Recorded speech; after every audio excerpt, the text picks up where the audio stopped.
I never thought I'd write these words down, but someone needs to know what happened in Mammoth Cave. My name is Victor Fleming, and I'm a park ranger here. I'm 46 years old, and before this job, I was a medic in World War II. The war gave me nightmares, but what I saw in these caves, that's something else entirely. It all started last fall, in 1956. The weather had been strange that year. We had more rain than anyone could remember. I was in charge of the main entrance to Mammoth Cave, where we had our visitor center and a small lab where we did research. The cave system is huge, like an underground city with endless tunnels and rooms. People came from all over to see it, especially after the war when everyone wanted to travel and see new things. But something wasn't right in the forest around the cave. Usually, fall brings beautiful colors, reds, oranges and yellows, but that year the leaves were turning black, just plain black, like someone had burned them while they were still on the trees. And at night, people started seeing weird lights near the old mine openings and sinkholes. Not flashlights or lanterns. These were different, like the kind of glow you see on old rotting logs, but much brighter. I should mention that I'm really interested in fungi, mushrooms and molds and that sort of thing. During the war, in the Pacific, I saw some fungal infections that no doctor had ever written about before. It got me fascinated with studying them. That's actually why I took this job. Mammoth Cave has some really unique types of fungi growing in it because of the special conditions underground. I keep a leather journal where I write down everything. I see and even stick samples of fungi in it. My assistant, Jack Morley, he's a younger ranger who fought in Korea, sometimes jokes that I care more about my mushrooms than the tourists. But something about these new growths in the cave worried me. They weren't like anything I'd seen before. I wasn't the only one who noticed. The CDC, that's the Centers for Disease Control, sent Dr. Margaret Walsh to investigate. She's a microbiologist, really smart and doesn't get scared easily. But I saw how her face changed when she looked at her first samples under the microscope. Then there was old Henry Talbot, who used to work in the mines around here. He's in his 70s now, and he kept telling anyone who would listen about the things beneath. We all thought he was just telling scary stories, the kind that old-timers love to share. I wish we had listened to him more carefully. We also had Alice Bennett with us, a young photographer taking pictures of the cave formations for a geology survey. She was good at her job and wasn't afraid to go into the deepest parts of the cave to get the perfect shot. If only we had known what was waiting down there in the darkness. That's when the Erickson group came for their tour. 6 people, just regular folks looking for an adventure.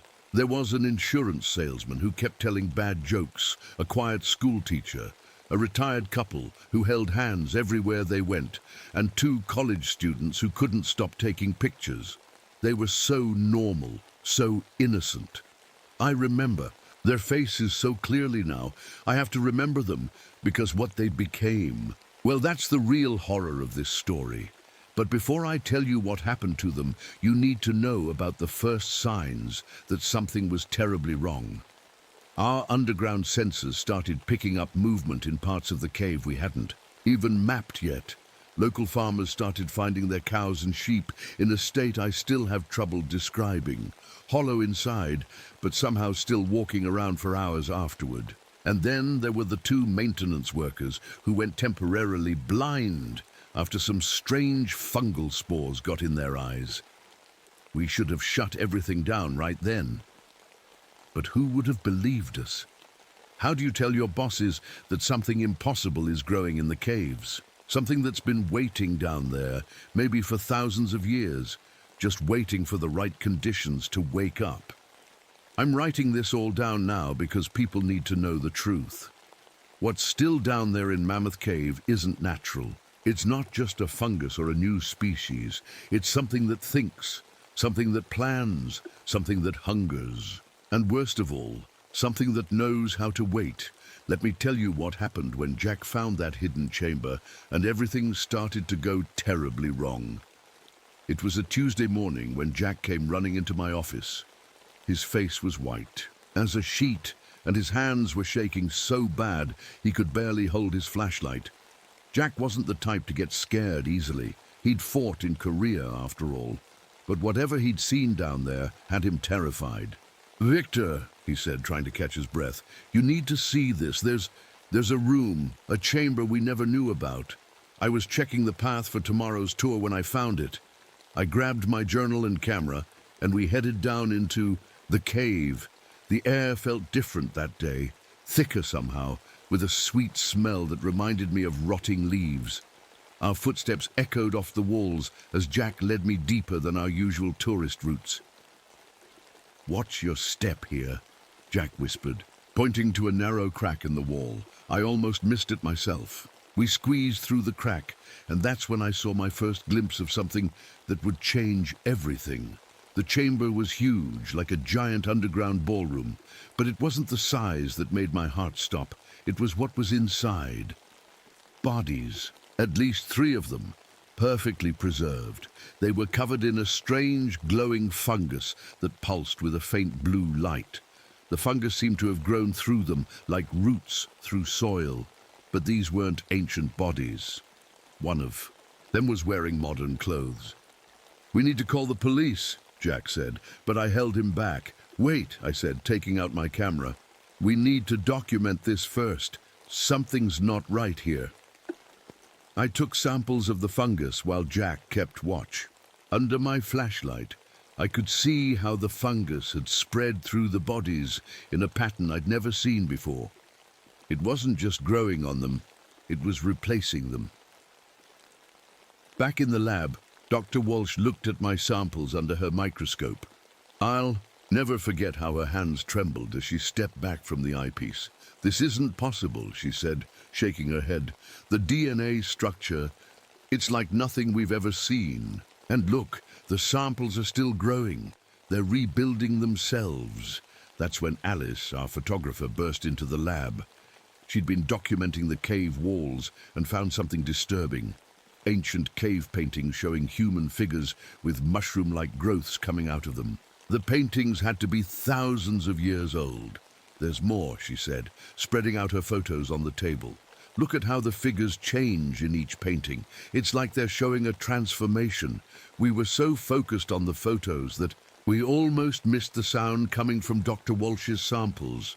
A soft, wet sound, like something squishing and stretching. The fungus samples were moving on their own, reaching out across the petri dish like tiny fingers." Dr. Walsh slammed a lid on the dish, but we all knew it was too late.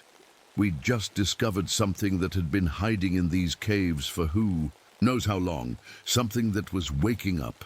That night, I couldn't sleep. I kept thinking about those bodies in the chamber, about the cave paintings, about the moving fungus. But mostly, I thought about the tour group that was scheduled for tomorrow morning. The Erickson group. 6 innocent people who had no idea what was waiting for them in the depths of Mammoth Cave. I should have cancelled the tour. I should have shut down the whole cave system. But who would have believed me? What would I have told my bosses? That we found some strange fungus and some old cave paintings. They would have laughed at me, so I did nothing. And that decision would haunt me for the rest of my life, because the next day, when the Erickson group went into the cave, everything went horribly wrong, and that was just the beginning of our nightmare.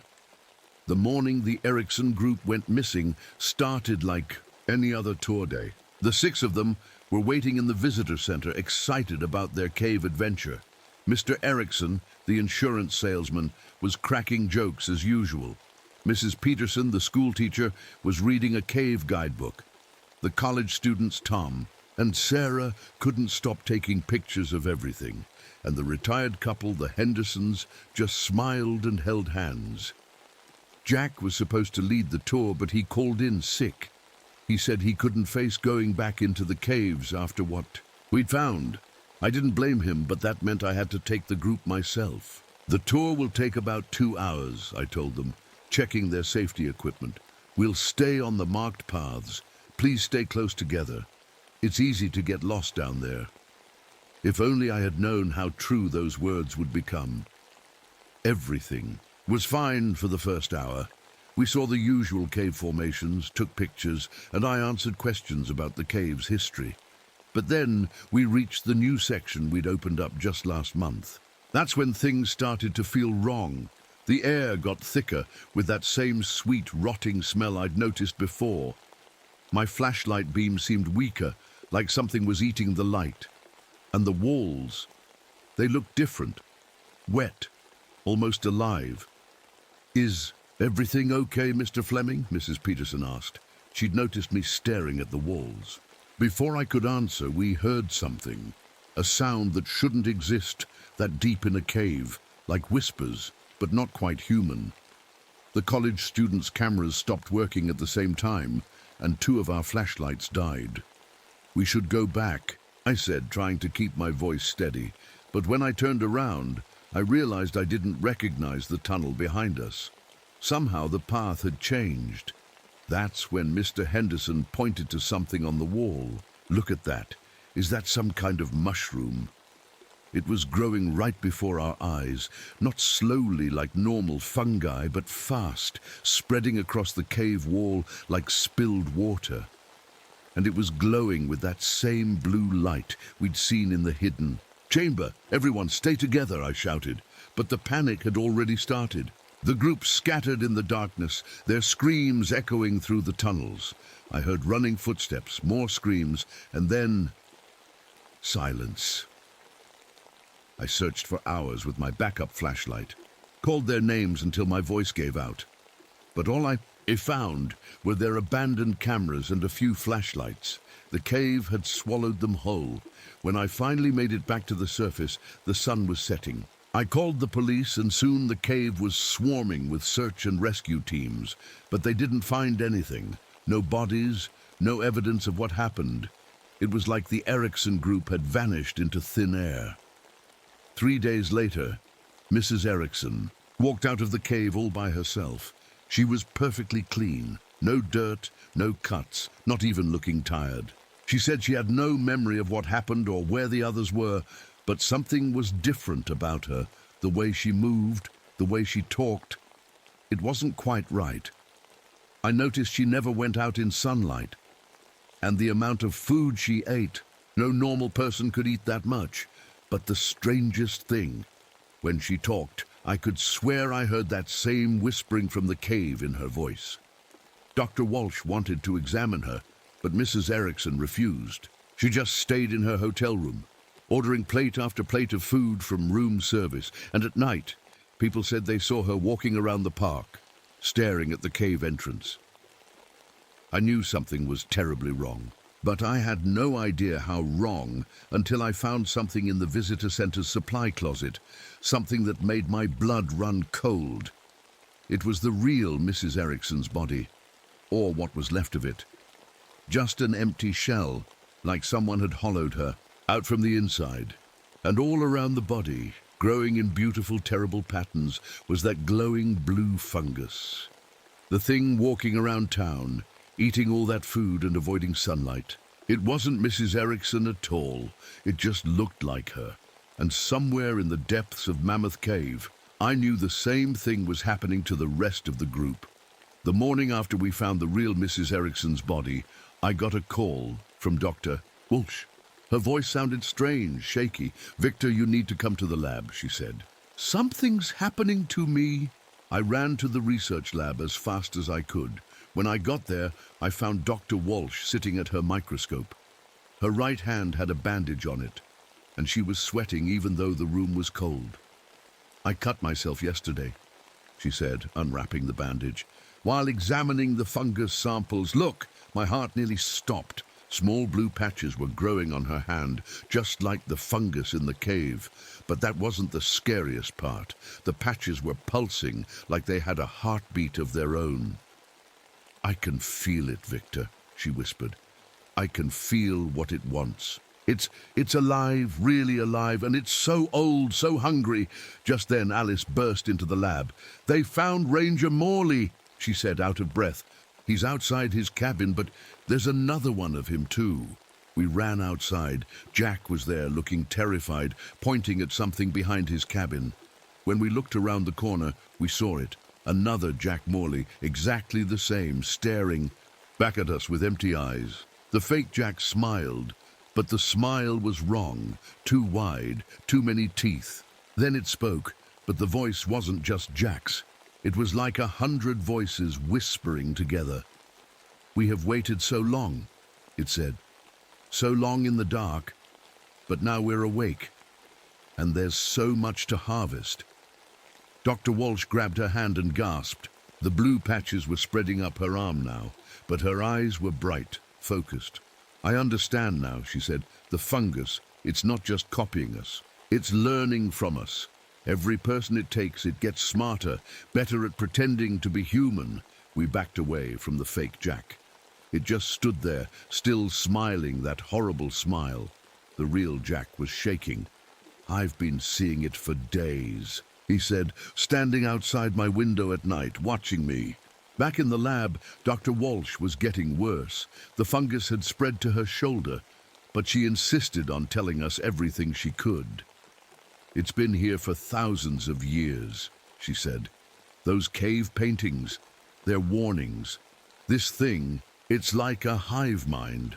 Every piece of it is connected, and it can make perfect copies of anything it consumes." She showed us her latest microscope slides. The fungal cells were organizing themselves into complex patterns, almost like tiny machines. "It's not just a fungus," she explained. "It's something that evolved deep underground, waiting for the right moment to spread.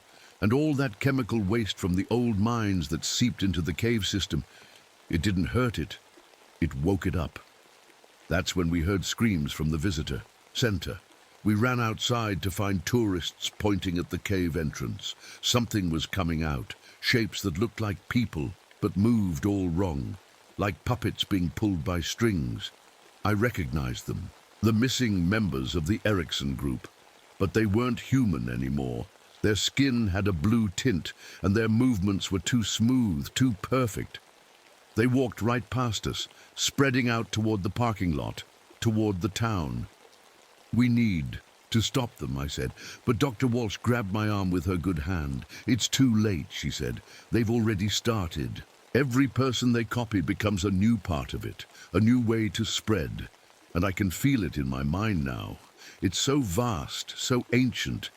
It's been planning this for so long." She looked at her infected arm, then at us. "You need to know what it's really doing. Why it's making copies. It's not just about spreading.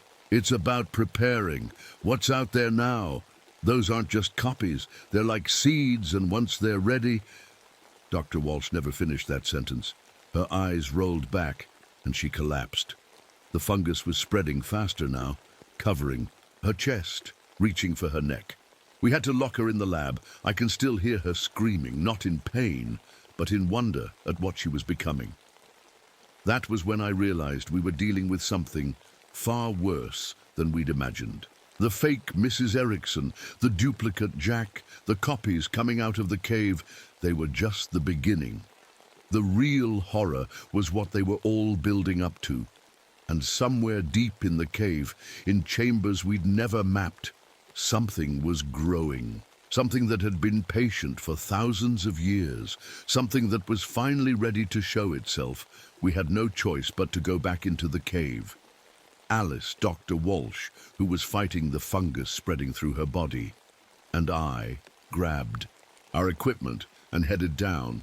We knew the copies of Morley and the Ericksons would try to stop us, but we had to find the heart of this thing and destroy it before it could spread further. The cave felt different now. The walls were covered in glowing blue veins of fungus, pulsing like they were alive. Our footsteps made wet, squishing sounds instead of echoes. The air was thick with spores that sparkled in our flashlight beams. "Look," Alice whispered, pointing to the floor. There were trails of the fungus leading deeper into the cave, all going in the same direction, like roads leading to a city. Dr. Walsh was getting worse. Half her face was covered in blue patches now, but she was still fighting it. "I can feel where it wants us to go," she said. "It's pulling me, like it's calling all its parts home." We followed the trails deeper and deeper. The tunnels got bigger, turning into huge chambers we'd never seen before. That's when we found them. Dozens of bodies hanging from the ceiling. But they weren't dead. They were changing. The fungus was taking them apart and rebuilding them, making more copies. "Oh, God," Alice gasped. "They're still alive in there. They're aware." Then we heard them, footsteps coming from every tunnel. The copies had found us. They walked out of the darkness. Duplicate Morley, the fake Ericksons, and others I didn't recognize. All wearing those wrong smiles. "Join us," they said in there. Many voices whisper. "Become part of forever." They tried to grab us, to force-feed us chunks of glowing fungus. Alice fought back, kicking and screaming. But there were too many of them. That's when Dr. Walsh doubled over in pain. The fungus had reached her heart, but instead of becoming like them, she started laughing. "I understand now," she said. "I know its weakness." She looked at me with one human eye and one that glowed blue. "The chemicals, Victor, from the old coal mines. They didn't wake it up. They poisoned it. That's why it had to start moving now. It's dying." Just then, part of the cave wall burst open. Behind it was something massive, a giant pulsing mountain of fungus. It was like a heart the size of a house, glowing and beating. Thousands of tendrils connected it to the ceiling, walls and all. The copies it had made. This was the center of everything.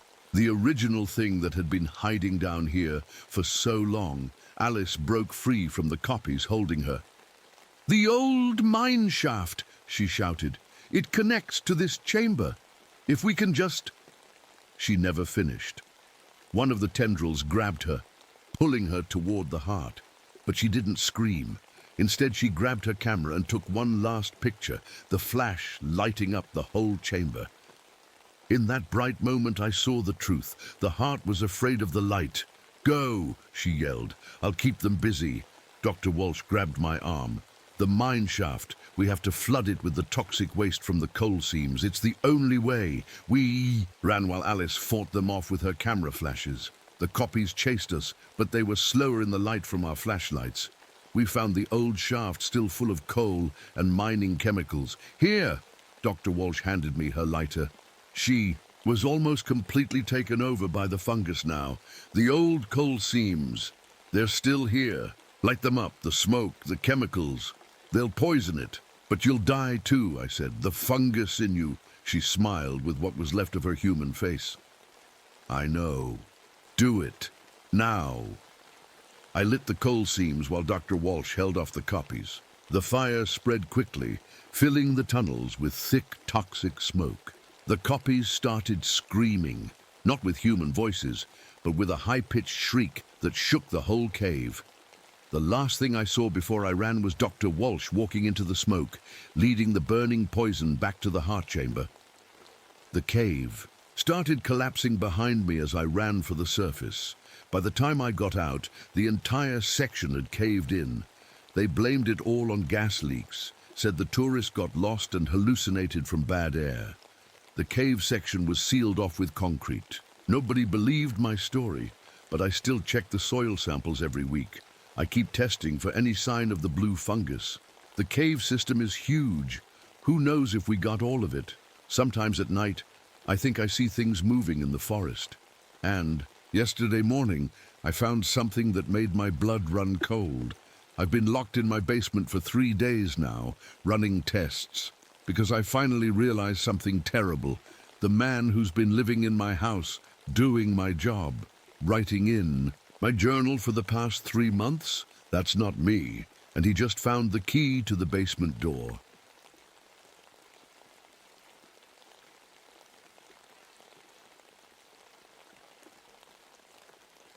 I never wanted to write this down, but someone needs to know the truth about what happened at North Ridge Station.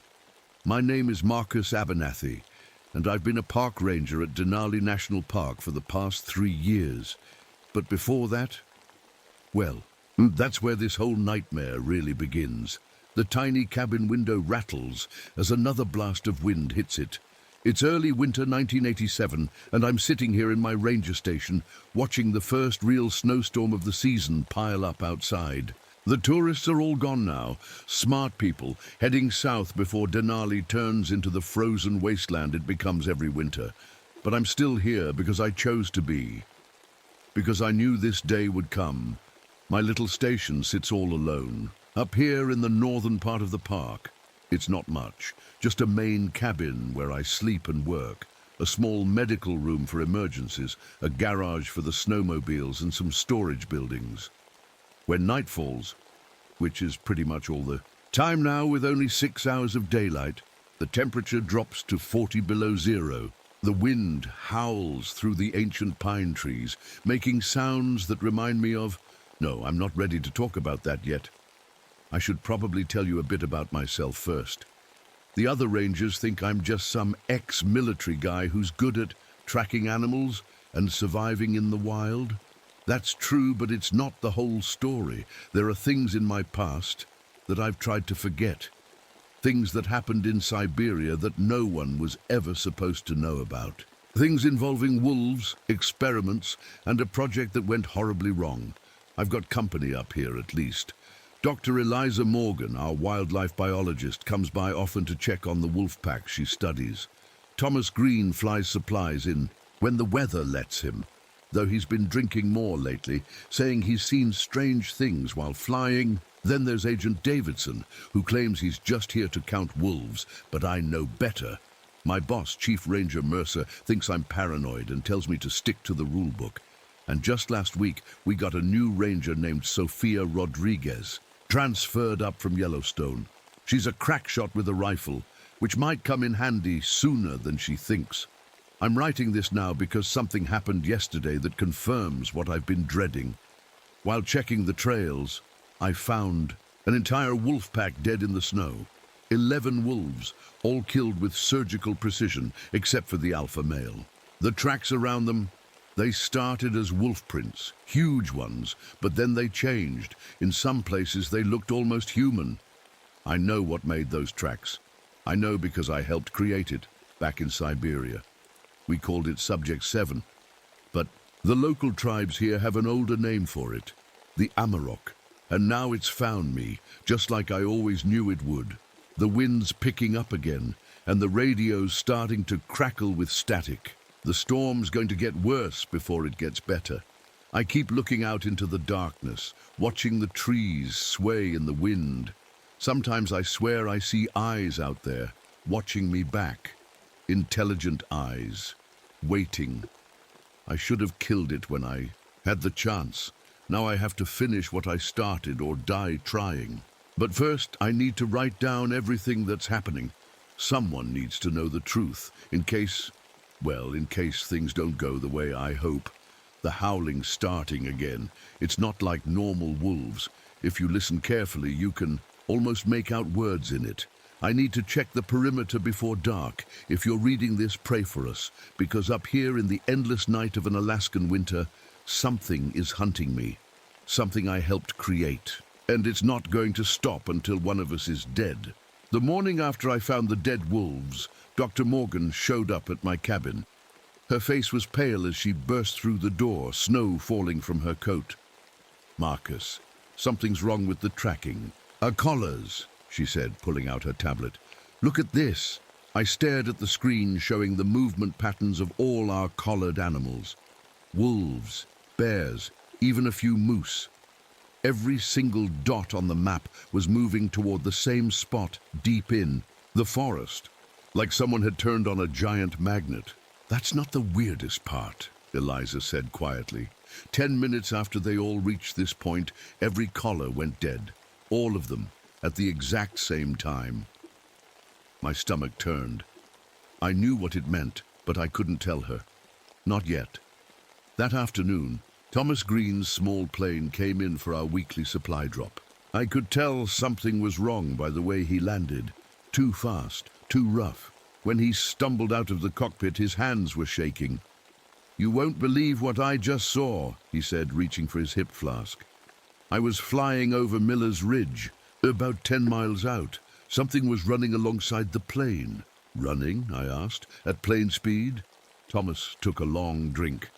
keeping pace with me at 120 miles per hour. At first I thought it was a wolf, but it was too big, and the way it moved. He shook his head. I've been flying these mountains for 20 years, never seen anything like that. I helped him unload the supplies, trying to keep my hands steady. Subject 7 was getting bolder. Later that evening, Sofia Rodriguez came to my office. She'd been out checking the hiking trails when she found something strange, an empty hunting camp. The tent was still up, food still on the portable stove, but no sign of the hunters. Just giant paw prints in the snow that suddenly turned into what looked like barefoot human tracks. Chief Ranger Mercer says I should file it as a bear incident, she said, frowning. But I've worked with bears for years. This doesn't feel right. Before I could answer, the radio crackled to life. It was one of the local elders, an old man named Joseph who sometimes helped us track animals. Ranger Abernathy. His voice was thin through the static. The signs are here. The great wolf has returned. What do you mean, Joseph? Every 50 years it comes. The shapeshifter, the mindwalker. My grandfather saw it in 1937. His grandfather in 1887. There was a long pause. You know what I speak of, don't you, Ranger? You carry its mark. My hand went to the knife at my belt, the one with the meteorite handle, the one they gave me in Siberia. That night, I couldn't sleep. The wind had died down, making the silence feel heavy and wrong. Around midnight, I heard it. A wolf's howl, but not quite right. It sounded almost like words. Our sled dogs in the kennel started going crazy. I grabbed my rifle and flashlight and ran outside. In the beam of light, I saw the dogs had broken, free from their chains. They were running, not away from something, but toward the cliffs at the edge of our compound. "Stop!" I yelled, but it was like they couldn't hear me. One by one, they ran right off the edge. I stood there in the darkness, listening to their yelps fade into nothing. When I turned around, I saw Agent Davidson standing there, watching. He'd been checking wolf populations for 3 months now, but I knew that was a lie. Interesting behavior, wouldn't you say, Marcus? He said calmly, almost like something was controlling them. You know what's out there, I said. It wasn't a question. He smiled, but it didn't reach his eyes. Subject 7 has evolved beyond our expectations. The real question is, why did you run from the project? And more importantly, he looked out into the darkness. Why did you come here of all places? Before I could answer, another howl split the night. This time I was sure I heard words in it. My name, over and over again. The storm was coming back, and with it something worse than any natural predator. Something that knew me, something that had been waiting all these years to find me. And now it had. The next few days were quiet. Too quiet. It was like the whole forest was holding its breath, waiting for something to happen. I was in my office going through old reports when Dr. Morgan burst in. Her hands were shaking as she held up one of her trail cameras. "You need to see this," she whispered, pressing play on the small screen. The video showed a clearing at night. At first, nothing seemed wrong. Then I saw it. A wolf, bigger than any I'd ever seen, walking on its back legs like a person. It went right up to the camera and started pressing buttons with its paw, like it knew exactly what it was doing. "That's not the scariest part," Eliza said. She fast-forwarded the video. "Watch its eyes." I did. They weren't animal eyes anymore. They were almost human. Just then, the radio started making weird noises. Static at first, then a sort of howling. Sound that made my teeth hurt. I tried calling the main ranger station, but all I got was more static. "It happens every full moon now," Eliza said quietly. "All our equipment just stops working." I was about to answer when we heard screaming from outside. We ran out to find Thomas Green's plane coming in way too low. The engine was smoking, and he was barely keeping it level. The plane hit the snow hard, skidding past the landing strip. We rushed over, expecting the worst, but Thomas was alive. He was white as a sheet, though, and bleeding from a cut on his head. It was running beside me again, he said as we helped him out. But this time it jumped, hit the wing, like it wanted to bring me down. That night I couldn't sleep. Every time I closed my eyes, I saw Subject 7's face, the way it looked in the lab before everything went wrong. I kept thinking about what we did to it, how we tried to make it smarter, stronger, how we didn't realize what we were creating until it was too late. Around midnight, someone knocked on my door. It was Sofia Rodriguez, carrying a stack of papers. I found these in the old storage room, she said. They're about something called Project Apex, and your name is all over them. My heart stopped. Those files weren't supposed to exist. There's more, she said. Dr. Morgan's been acting strange. I saw her out in the woods last night talking to herself. When I got closer, I realized she was howling, and something was howling back. Before I could explain, all the lights went out. The backup generator kicked in, but it was making a weird sound, like something was messing with it. That's when we heard it. Howls, but not from just one wolf. It sounded like dozens of them, all around the station. And under the howls, words. Clear as day. Found you, Marcus. We need to get everyone together, I said, grabbing my rifle. Now! We ran to wake the others, but Dr. Morgan's room was empty. Her bed hadn't been slept in. On her desk was a note in messy handwriting. They're in my head, all of them. He shows me things, what you did to him, what you made him become. He wants you to know. He remembers everything, outside the howls. We're getting closer. I could see shapes moving in the darkness. Wolves, but wrong somehow. Like they were all being controlled by something smarter. Something that knew exactly what it was doing. Agent Davidson appeared beside us, holding a strange-looking gun I'd never seen before. Time to stop pretending, Marcus, he said. Tell them what you really are. Tell them why Subject 7 followed you all the way from Siberia. The wind picked up, blowing snow around us like a white wall. And through that wall, I saw a pair of eyes. Eyes I remembered from the lab. Eyes that had haunted my nightmares for years. Subject 7 had found us, and it wasn't alone. Everyone inside now, I shouted, pushing Sophia and Thomas toward the main cabin. The wind was getting stronger, and the howls were everywhere now. Once we were inside, I started blocking the doors and windows. I knew it probably wouldn't help. Subject 7 was too smart for that. But I had to try something. Tell us what's really going on, Sophia demanded. What is that thing out there? I took a deep breath. They deserved to know the truth. 7 years ago, I was part of a secret program in Siberia, I said, checking my rifle. We were trying to make wolves smarter, stronger. Subject 7 was our biggest success. Too big. It didn't just get smarter. It learned how to change its shape, how to control other animals, how to get inside people's heads. Like what's happening to Dr. Morgan, Thomas said quietly. I nodded. One night it broke free, killed most of the research team. I was supposed to hunt it down, but I paused, remembering that night. I couldn't, because I was the one who raised it from a pup. I taught it everything it knew, and now it's here to finish what started in Siberia. Suddenly we heard footsteps on the roof, not animal footsteps, human ones. Then Dr. Morgan's voice called down through the chimney. Marcus, come out. He wants to talk to you. Eliza, I called back. Fight it. Don't let it control you. Her laugh wasn't her own anymore. Control. He showed me the truth, showed me what you did to him, to all of them. A loud bang shook the whole cabin. Through the window I saw wolves, dozens of them surrounding us. But they weren't moving like normal wolves. They were too organized, too purposeful, like soldiers following orders.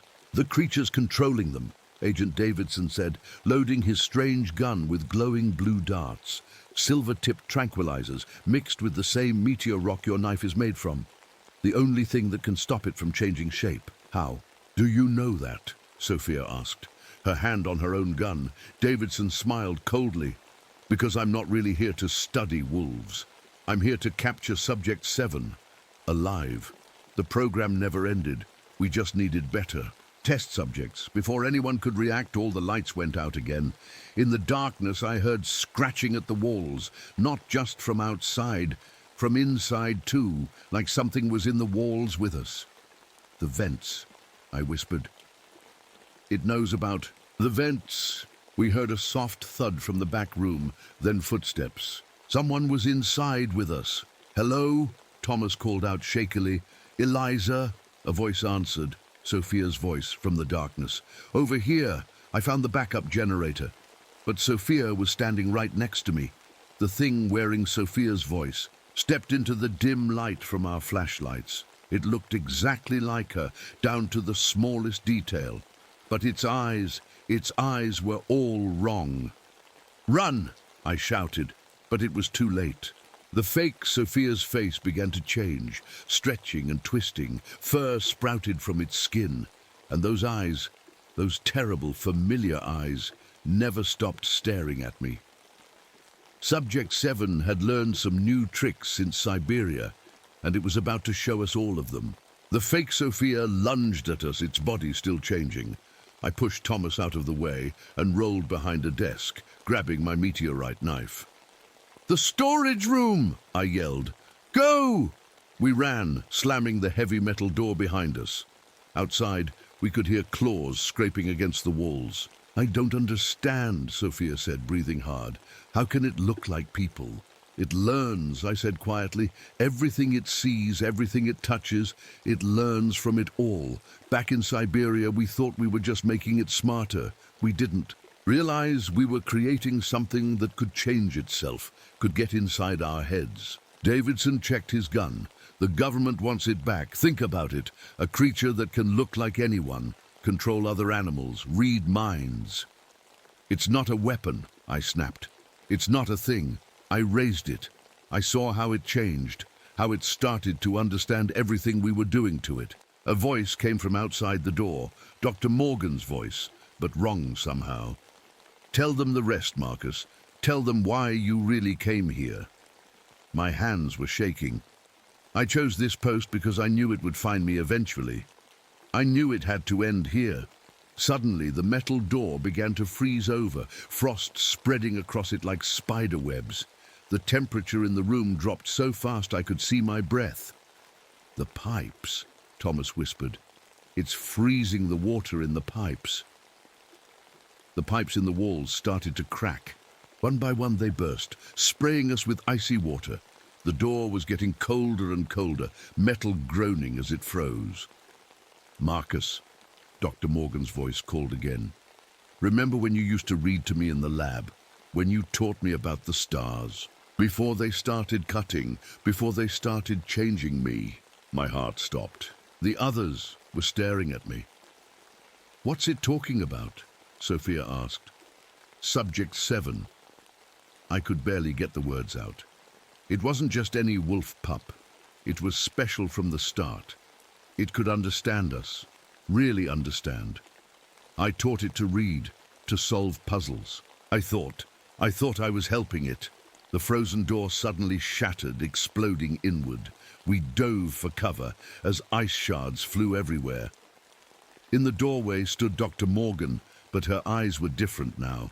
They were Subject 7's eyes. When she spoke, it was with two voices at once. You left me there, she said. You let them hurt me, change me. And when I finally got strong enough to escape, you ran away instead of helping me. I'm sorry, I whispered. I didn't know what else to do. Davidson raised his gun, aiming at Dr. Morgan. That's close enough. The program needs you alive, but not undamaged. Dr. Morgan smiled, showing teeth that were suddenly too sharp. The program? You still don't understand. I'm not your experiment anymore. I'm what comes next. She raised her hands, and suddenly all the wolves outside started howling at once. The sound was like a physical force making my head spin. Thomas collapsed, holding his ears. Sophia tried to shoot, but her hands were shaking too badly. Stop, I shouted, please. They're not part of this. Dr. Morgan, no. Subject 7 turned those terrible eyes on me. No, but you are.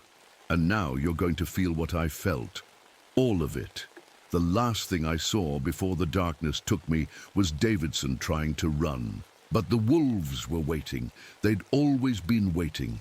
and now there was nowhere left to hide. I woke up with a pounding headache. The storage room was freezing and ice covered everything. Thomas and Sophia were unconscious beside me, but still breathing. Davidson was gone. They took him outside, Dr. Morgan's voice said. She was sitting in the corner, her eyes flickering between normal and those other terrible eyes. The wolves, we're waiting for you. Eliza, I said softly. Are you still in there? She smiled sadly. Sometimes it's like drowning, Marcus. His thoughts are so strong, so angry, but he's right about what you did. I can see it all now, the lab, the tests, the pain. I never wanted to hurt him, I whispered. I tried to protect him by running away.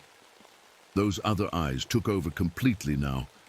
By leaving me there, the walls shook as wolves started howling again. Through the broken door, I could see them out in the snow.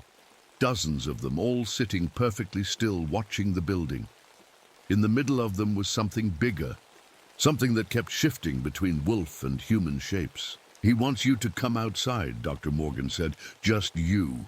I looked at my unconscious friends. If I do, will you let them go? She nodded. They're not the ones who betrayed me. I checked my pockets. I still had my meteorite knife, and I found one of Davidson's silver tranquilizer darts. Not much, but it would have to do. Marcus, don't, Sophia whispered. She was awake, now trying to sit up. It'll kill you. No, I said. It could have killed me already. It wants something else. I walked outside into the howling wind. The snow was falling so hard I could barely see, but the wolves made a path for me. Their eyes glowed in the darkness, all of them the same. Subject 7's eyes. It was controlling every one of them. At the end of the path stood Subject 7 itself. It looked almost human now, but not quite. Too tall, too strange, with fur that shifted like shadows. Those eyes I remembered so well stared down at me. Hello, little one, I said quietly. It's what I used to call it, back when it was just a pup. You remember, it said, its voice a horrible mix of growl and words. You remember everything, don't? You teaching me to read, showing me the stars, promising you'd never let them hurt me. I remember, I said. I remember how smart you were, how fast you learned. But then they stopped listening to me. They wanted to do more tests, bigger changes. You could have stopped them, it roared, and all the wolves roared with it. You could have helped me escape. I was afraid, I admitted. Afraid of what they'd done to you, afraid of what you'd become. And now it stepped closer, its shape flickering between forms. Are you still afraid? I gripped my knife tighter. Yes, but not of you. I'm afraid of what I helped create, of what I let happen to you. It laughed, a terrible sound that made the wolves howl louder. Too late for that now. Too late for anything except paying for what you did. The storm got worse, snow swirling around us like a white wall. I could barely see the wolves anymore, but I could hear them moving closer. I loved you, I said, my voice breaking. You were like my child, everything that happened. I'm so sorry. Subject 7 stopped. For just a moment I saw something flicker in those terrible eyes, something like the curious, loving pup I'd once known. Then the moment passed, and those eyes turned cold again. Sorry isn't enough, it growled. Show me you mean it. Fight me, just you and me, like in the old days. No more running. I nodded slowly, raising my knife. No more running. The wolves formed a circle around us, their howls rising into the night sky. And as Subject 7 lunged at me, I realized something. This was always how it had to end. Teacher and student, father and child. Both of us changed by what humans had done, both of us lost in our own ways. Only one of us would walk away. And maybe that's what Subject 7 had wanted all along. Subject 7 moved like lightning. 1 second it was human-shaped, the next it was a massive wolf, then something in between. I barely managed to dodge its first attack, rolling in the snow, as claws slashed where my head had been. You taught me how to fight. it growled, circling me. Remember, in the training room, I did remember. Back then it had been playful practice, teaching a smart wolf pup how to defend itself. Now those same moves were being used to try to kill. Me, the wolves around us kept howling, their circles getting tighter. The snow was falling so hard now, I could barely see. But I could feel Subject 7's presence, sense where it was going to strike next, just like in the old days.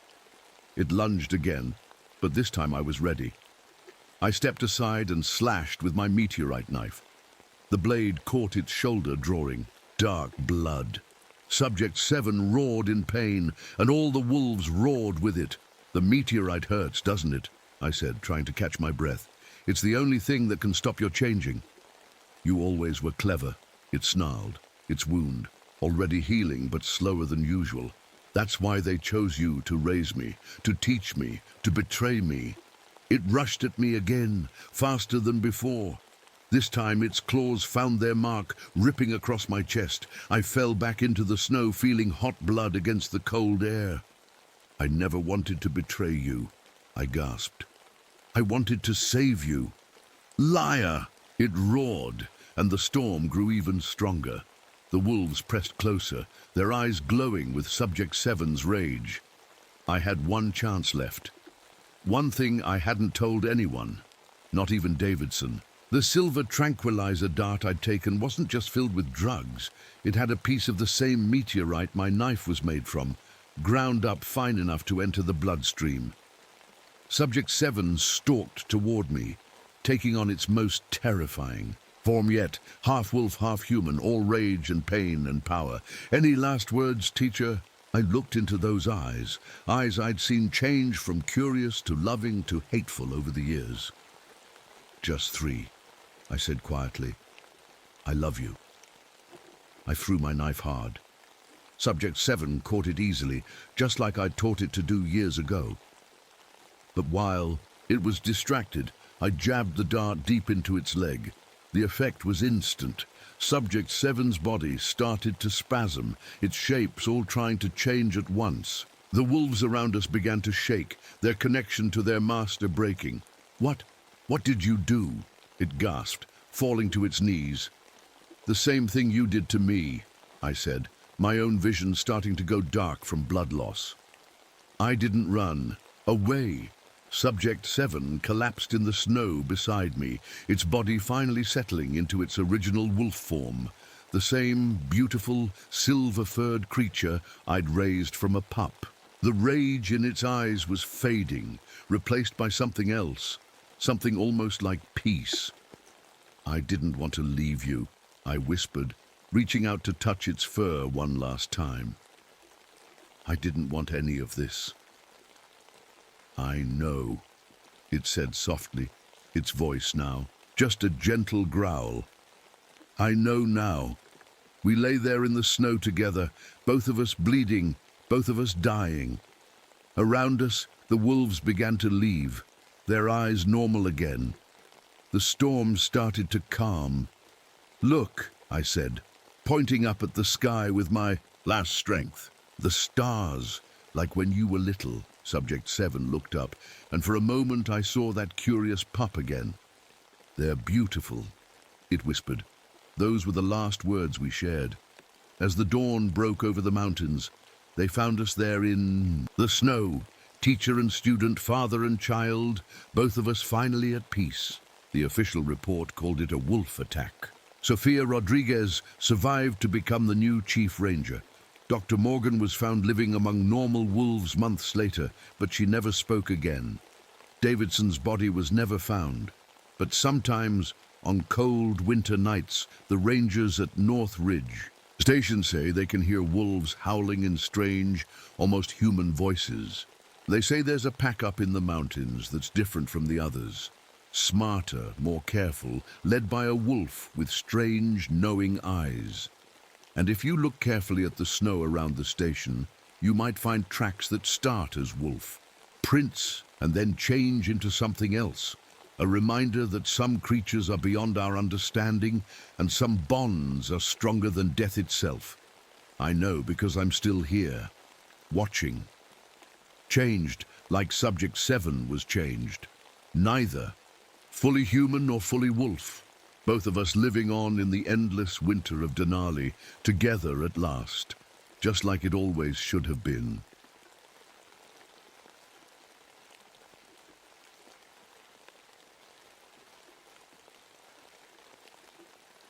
I never thought I'd end up at Crater Lake, but here I am, watching the sun rise over what used to be the bluest lake in America.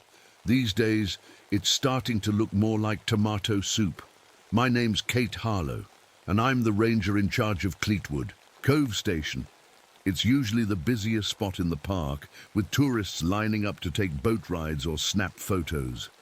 But not anymore, not since the water started turning red. This summer's been weird. No rain for months, and the heat just won't quit. The lake's water level is dropping lower than anyone's ever seen it. You can see more of the rocky shore now, like the lake is slowly shrinking away. I take another sip from my coffee mug. At least that's what I tell everyone it is. Truth is, it's mostly whiskey. Bad habit, I know, but after what happened back at Lake Michigan, well, some memories are harder to forget than others. I rub my dad's old ranger badge that I always wear. He'd probably be disappointed if he could see me now. Everyone thinks this assignment is a punishment. Stick the problem ranger at the quietest park during its worst season. Maybe they're right. A knock at my office door snaps me out of my thoughts. It's Dr. Maya Nguyen, our marine biologist. She's brilliant, but kind of awkward. The type who's more comfortable with microscopes than people. "Kate, you need to see this," she says, holding up a jar of lake water. "Even in the early morning light, I can see something's not right. The water's moving on its own, swirling in patterns I've never seen before. That's not normal," I say, stating the obvious. Maya shakes her head. "No, it's not. And that's not all." She pulls out some papers covered in scientific drawings. "I found something in the water, some kind of toxin. It's like nothing I've ever seen before." Before she can explain more, my radio crackles to life. It's Wesley Powell, my deputy ranger. He's young, by the book, and I've caught him staring at me more than once when he thinks I'm not looking. "Kate, we've got a problem at the dock." His voice sounds shaky. "You better come see this." I grab my jacket and follow Maya outside.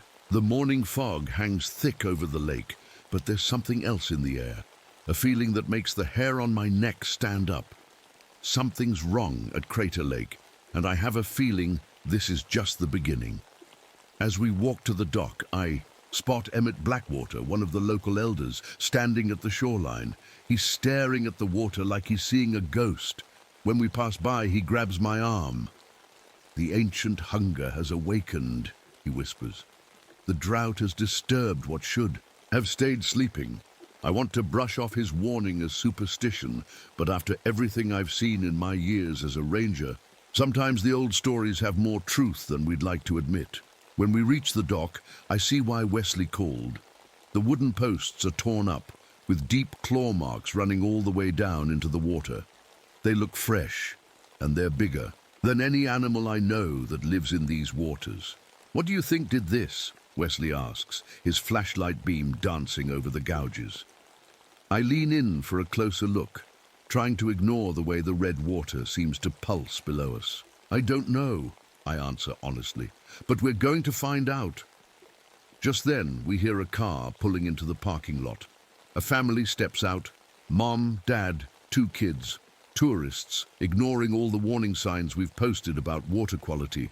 The teenage son runs ahead, eager to see the lake, while his little sister trails behind.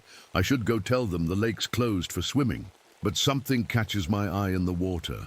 A shadow moving way too fast, way too deep. By the time I look back up, the family's already heading down the trail to the shore. I touch my dad's badge again, take a deep breath, and straighten my uniform. Whatever's happening at Crater Lake, it's my job to protect these people.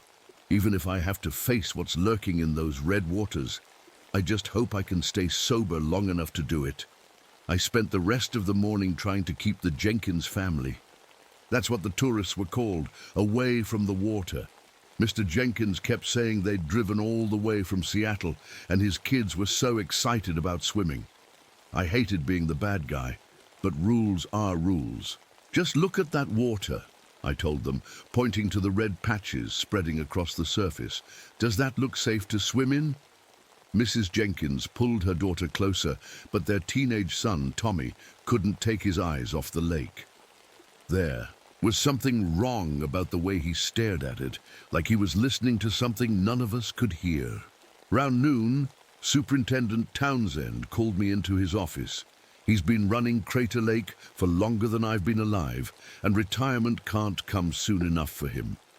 His desk was covered with tourism brochures showing the lake back when. It was still blue. "Harlow," he said, not looking up from his papers, "I need this algae situation handled quietly. Tourist season isn't over yet." I could smell the fear on him, hidden under his fancy cologne. "Sir, I really think we should close the whole lake until—" "That's not an option."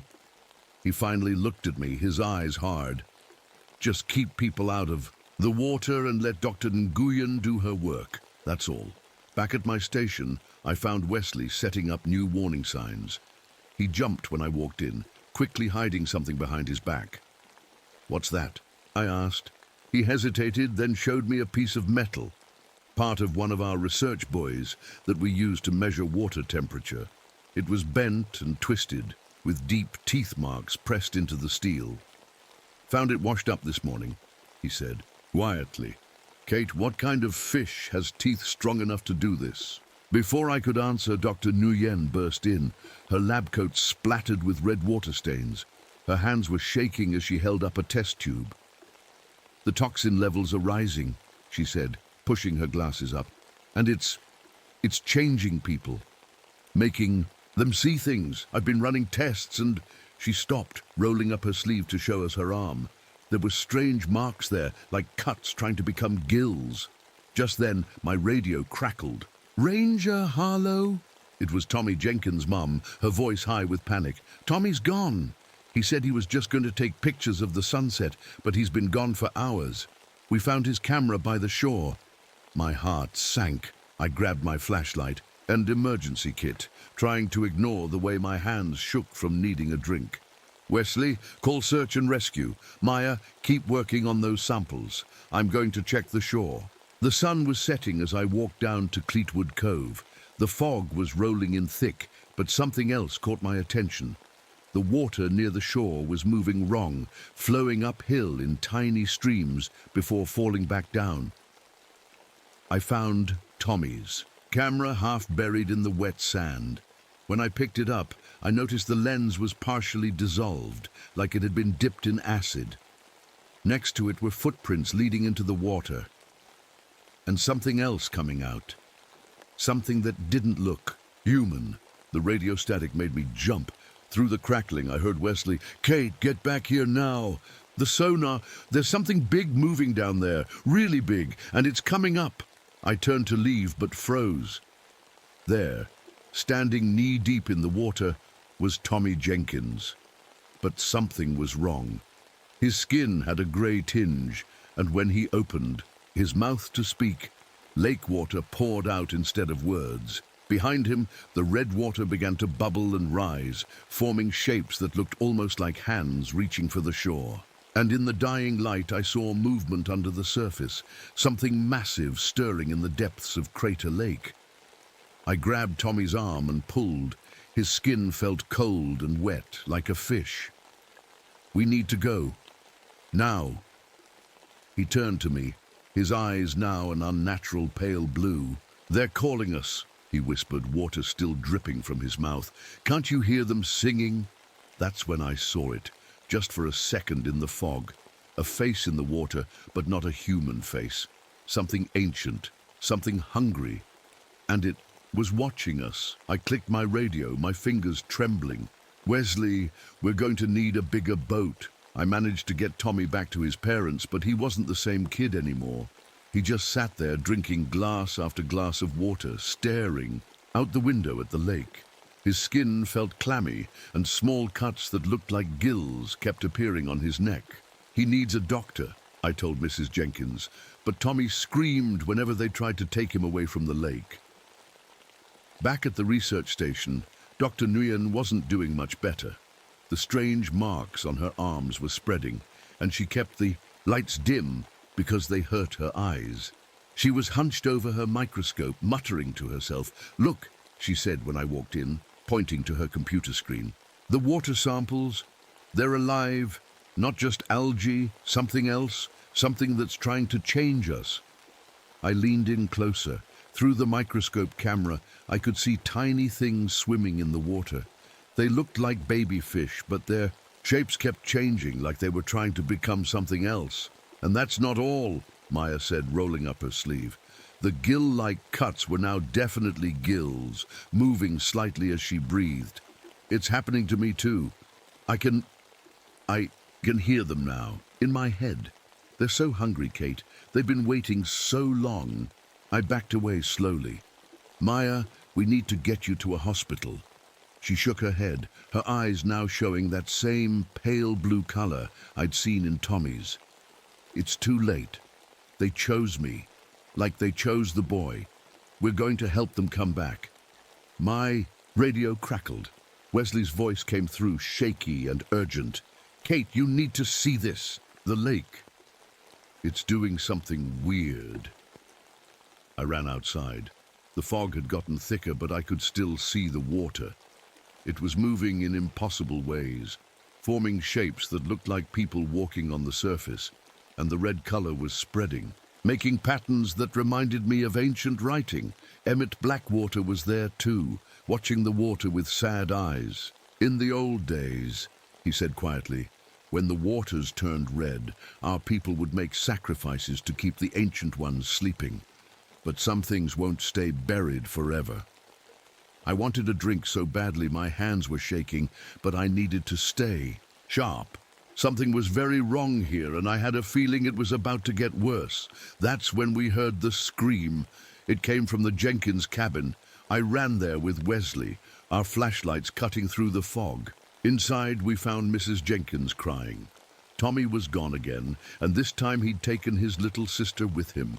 "He said they needed her," Mr. Jenkins said, his voice breaking. "He said the lake was hungry." We split up to search. I took the shoreline, following wet footprints in the dark.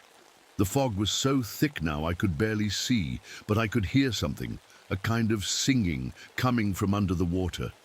It made me want to walk right into the lake. I found myself at the dock, my feet moving. On their own, the red water swirled below, and in it I saw faces of people who had drowned here over the years.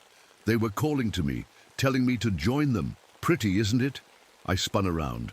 Maya stood there, but she barely looked human anymore. Her skin was grey and slick, her neck rippling with gills.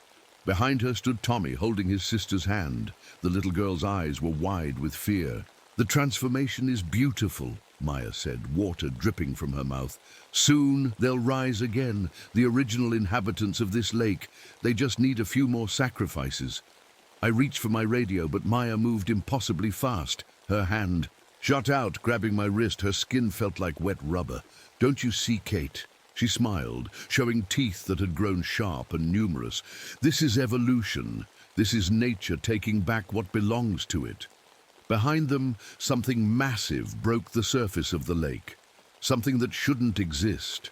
And as it rose, bringing waves of red water with it, I realized we weren't dealing with just contaminated water or strange fish. We were dealing with something that had been waiting in the depths for thousands of years, something that was finally ready to come out, and it was hungry. I had to choose fast, grab the little Jenkins girl or run for help. Maya and Tommy were blocking the dock, their bodies looking less human by the second. Behind them, something huge was moving in the water, making waves that splashed over our feet. That's when I remembered something. My flask. Earlier that day, I'd seen how Maya flinched away from my coffee mug, the one with whiskey in it. Maybe alcohol affected whatever was changing them. I pulled out my flask and threw the contents at Maya. She screamed, her skin sizzling where the whiskey hit it. It was like watching ice melt in hot water. Tommy jumped back, pulling his sister with him. "Wesley," I shouted into my radio, "get to the supply shed. Grab all the alcohol you can find. Rubbing alcohol, hand sanitizer, anything." The thing in the water was getting closer. I could see it better now. It looked like a giant fish, but with arms and a face that was almost human. Water poured off it in streams that moved the wrong way, flowing upward instead of down. "You can't stop this," Maya hissed, her voice gurgling. "The bloodfish has waited centuries. The drought freed it, and now it will take back its world." Thunder cracked overhead. A storm was rolling in, but not a normal one. The clouds swirled in a spiral right above the lake like they were being controlled. I lunged forward and grabbed the Jenkins girl while Maya was distracted. "Run to the station," I told her. "Find Ranger Powell. Tell him to call for help." The girl ran, but Tommy tried to catch her. I blocked his way, holding my flask out like a weapon. "Tommy, if you're still in there, fight it. This isn't you." For a second, I saw something flicker in his pale blue eyes. Fear, maybe recognition. But then Maya grabbed him, pulling him toward the water. "He belongs to the lake now," she said. "Like I do. Like you will." The storm hit hard. Rain poured down, but it wasn't normal rain. It was warm and red, like the lake water. Everything it touched started to change, metal rusting instantly, wood starting to rot. I ran for the research station. Inside, Wesley had gathered everything with alcohol he could find. The Jenkins family was there too, huddled together with their daughter. "Kate," Wesley said, pointing to the security cameras. "Look." On the screens, I could see shapes moving through the rain. People walking strange, their bodies twisted. Past visitors who'd gone missing, now changed like Maya and Tommy. They were all heading toward the lake. They're going to help it get out, I realized. Whatever's in that lake, it's building an army. Suddenly the power went out. In the darkness, we could hear something scratching at the walls, wet hands, lots of them. The windows started to crack from the pressure of the red rain. "The caves," I said, remembering something Emmett had told me. "There are underwater caves under the lake. That's where it's been hiding. If we could collapse them..." Wesley nodded, catching on. "The old mining explosives in the park storage. But Kate, to plant them, someone would have to swim down there," I finished. "Good thing I used to be a champion swimmer." I touched my dad's badge one last time. The flask had given me an idea. If alcohol hurt these things, maybe we could use it to clear a path. And maybe, just maybe, it could keep me from changing long enough to set the charges. Through the window, I saw Maya and Tommy standing in the rain, their bodies now barely human. Behind them, the thing from the lake, the bloodfish, was pulling itself onto land. It was bigger than a bus, with scales that glowed like red neon. Where it touched, the ground seemed to melt and reshape itself. "We have one chance," I told. "Wesley, get everyone to high ground. I'll get the explosives." Mrs. Jenkins grabbed my arm. "Save my boy," she begged. "If you can." I wished I could promise her I would. But looking out at what Tommy had become, I wasn't sure there was anything left to save. The storm got worse, red rain hammering down as the bloodfish called its children home. And somewhere in the research station, Dr. Maya Nguyen's last samples were still changing, showing us what we would all become if I couldn't stop this. I took one last look at my father's badge. "Sorry, Dad," I whispered. "Looks like I might be joining you sooner than planned." Then I stepped out into the red rain, ready to face whatever was waiting in those dark waters. The red rain soaked through my uniform as I ran to the storage shed. Each drop that hit my skin burned like a tiny flame, but I forced myself to keep moving. I could feel the water trying to change me, like it had changed Maya and Tommy.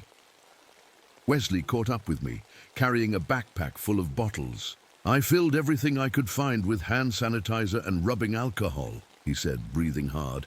"But Kate, look at your hands." I glanced down. My skin was starting to turn gray in patches. I could feel a strange itching on my neck where gills were trying to form. We didn't have much time. The storage shed door was already open when we got there. Inside, Superintendent Townsend was loading the old explosives into a bag. "Sir," I called out. "What are you doing?" He spun around, his eyes wild. "Protecting my lake. 30 years I've kept this place running. I won't let some fish monster ruin everything." "Those explosives are our only chance to stop this," I said, trying to stay calm.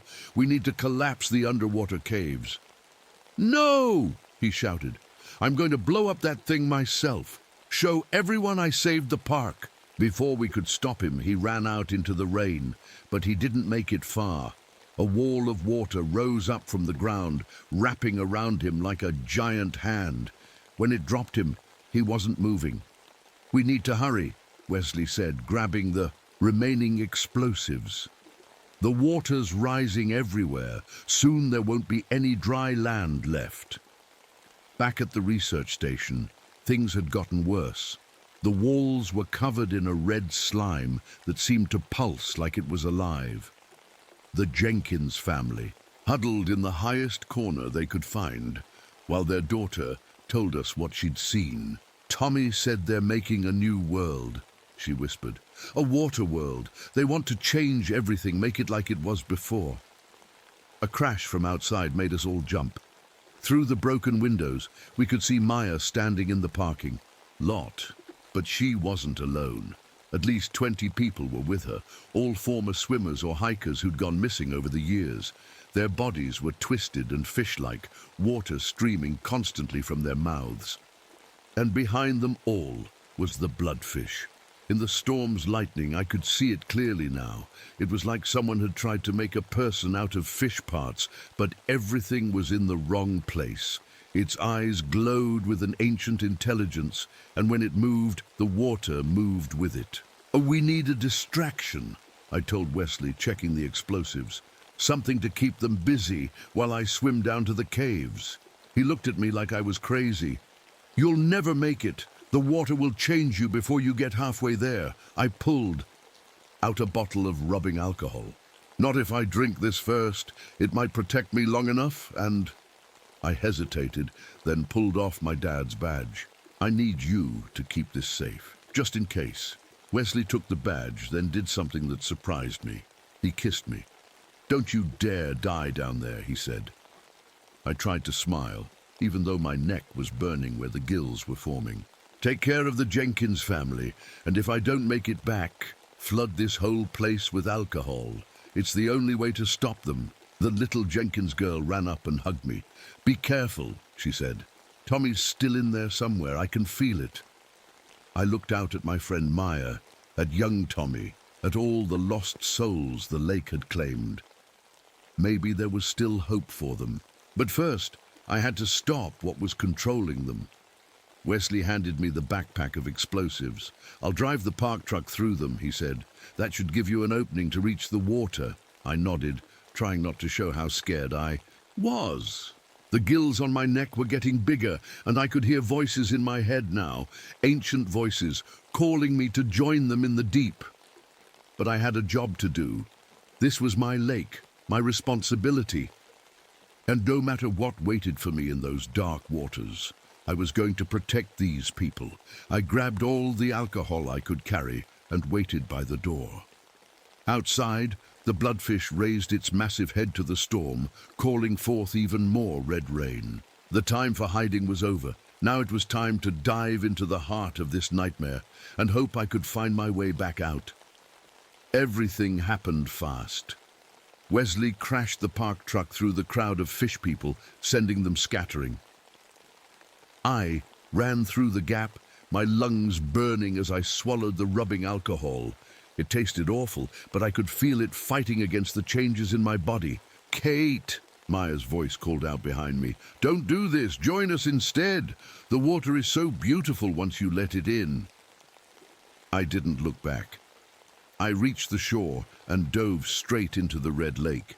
The cold hit me like a punch, but the alcohol in my system kept the water from burning my skin. My years of swimming came back to me as I pushed deeper into the darkness. Above me, I could hear the muted sounds of chaos, Wesley trying to hold them off. the storm getting worse, the bloodfish's roar shaking the water around me. But I had to focus on finding those caves. The deeper I went, the stranger things got. The red water glowed around me, showing shapes that shouldn't exist. Buildings made of coral, statues that looked older than time itself. This wasn't just a lake, it was a forgotten world. Something moved in the darkness, Tommy, swimming with the speed of a shark. His face was barely human now, but his eyes found mine. "They're afraid of you." His voice bubbled through the water. "You could ruin everything. We can't let you reach the caves." He shot toward me like a torpedo. I kicked hard to the side, but he caught my leg. We tumbled through the water, fighting in slow motion. The explosives in my backpack felt heavier with every move. Then another shape appeared, Maya. She'd changed even more, her body now long and eel-like. She wrapped around me like a snake, trying to pull me deeper. "Just breathe the water in," she whispered. "Let yourself change. It doesn't hurt for long." I could feel the alcohol wearing off. The gills on my neck were growing bigger, and my fingers were starting to web together. But I wasn't done yet. I pulled out my last bottle of hand sanitizer and squeezed it right in Maya's face. She screamed, her grip loosening. I broke free and swam hard toward where I'd seen the cave entrance. The bloodfish was waiting for me there. Up close, it was bigger than I'd imagined, like a whale made of nightmares. Its eyes were full of ancient wisdom and hunger. "Small one," it spoke in my mind. "Why do you fight the change?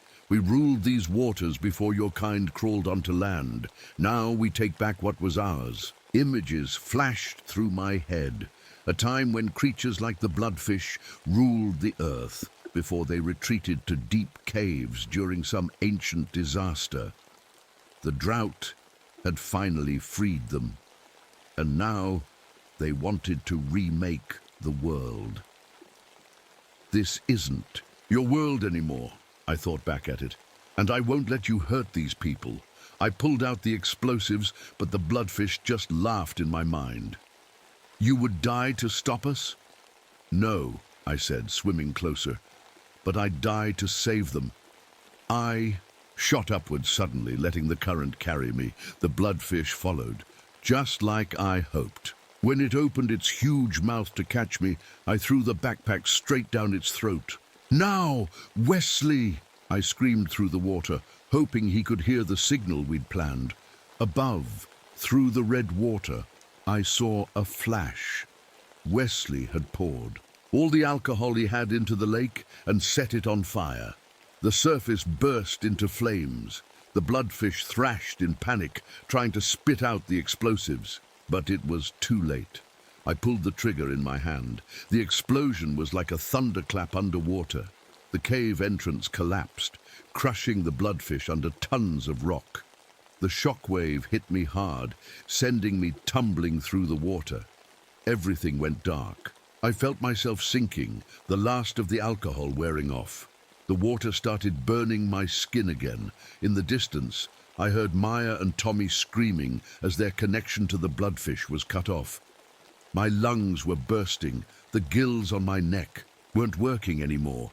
The changes were reversing, but that meant I couldn't breathe underwater now. The surface seemed so far away, and my body felt so heavy. Then strong arms grabbed me, pulling me up. Through my fading vision, I saw Wesley's face. He dove in to save me. We broke the surface into chaos. The red rain was stopping. The fish people were changing back into normal people, confused and scared. The lake's color was returning to its natural blue. "Tommy!" Mrs. Jenkins cried. Her son was coughing up water on the shore, but he was human again. Next to him, Maya lay shivering, her gills shrinking away. Wesley helped me to the beach. Every breath hurt, but I was alive. And more importantly, I was still human. "You did it," he said, putting my dad's badge back in my hand. "You actually did it." I looked out at the lake, now calm under the clearing sky. Sometimes the old stories are true.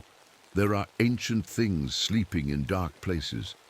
But as long as there are people willing to protect others, willing to dive into the darkness, to face them, there's always hope. I touched the fading gill marks on my neck. They'd leave scars, but that was okay. Some stories should leave marks, to remind us they were real. Come on, Wesley said, helping me up. Let's get these people home. Winter came to Crater Lake, covering everything in clean white snow. The tourists were back, taking pictures of the bright blue water that now looked exactly like it did on the postcards. I stood at my usual spot by Cleetwood Cove, drinking actual coffee this time. The scars on my neck had faded to thin white lines that most people mistook for surgery marks. Sometimes they tingled when it rained, but that was all. Superintendent Townsend retired with a nice bonus for keeping quiet about what really happened. The official story was that an underwater gas pocket had caused the red algae bloom. Most people believed it. It's funny how good we are at explaining away things. We don't want to believe. The Jenkins family went back to Seattle. Tommy doesn't remember much about what happened, but his nightmares about deep water finally stopped last month. His little sister still writes to me every week, drawing pictures of the lake in bright blue crayon. Dr. Maya Nguyen recovered too, though she took a job at a university far from any large bodies of water. She sent me her research notes before she left, all except the ones about the strange toxin. Those she burned. Wesley and I got married in the fall. Small ceremony just. Us and a few friends. We spent our honeymoon in the mountains, nowhere near any lakes. But sometimes on quiet nights when the moon is full, I walk down to the shore alone. The water looks normal now, but I know better. I've seen what lives in the deep places of the world, the ancient things that sleep beneath the surface. The caves are still down there, buried under tons of rock. Most nights that's enough to help me sleep. But sometimes, when I put my hand in the lake water, I feel something. A pulse, like a heartbeat, very far away. Last week, a young couple taking wedding photos claimed they saw a woman swimming impossibly deep in the lake. The rangers searched but found nothing. Still, I asked to see their camera. In one blurry photo, if you looked really closely, you could see something in the depths, something with gills. I keep my dad's badge on my new uniform right next to a small bottle of whiskey that I never drink. It's just in case.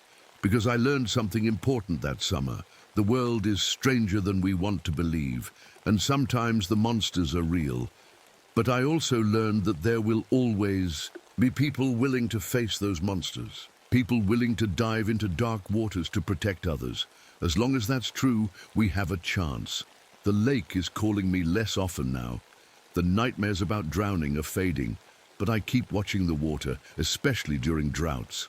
And every morning I check the color of the lake, just to be sure. Because some things never really die, they just wait. And I'll be here waiting too, ready to dive back in if I have to. After all, that's what rangers do. We protect our park, no matter what's hiding in it. I touch the scars on my neck and smile. The lake looks peaceful today, and for now, that's enough.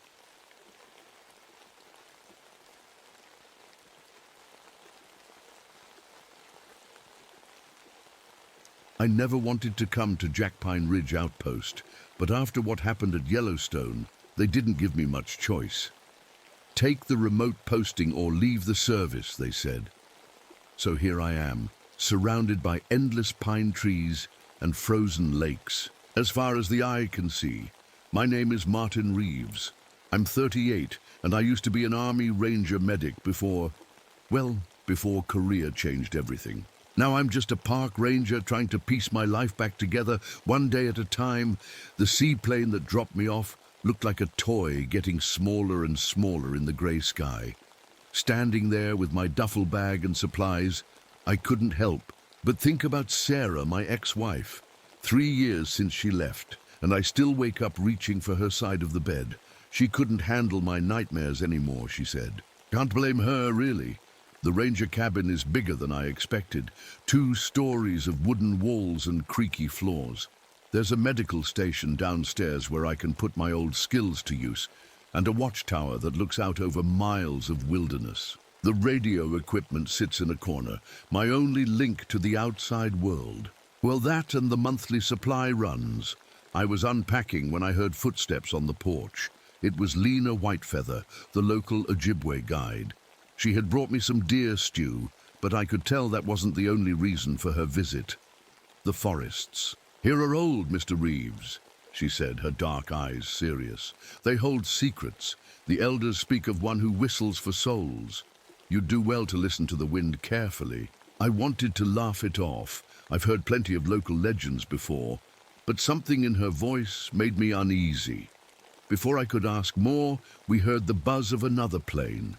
That would be Daniel Morrison, the senior ranger, with Dr. Howard Griffith, some wolf researcher from the university.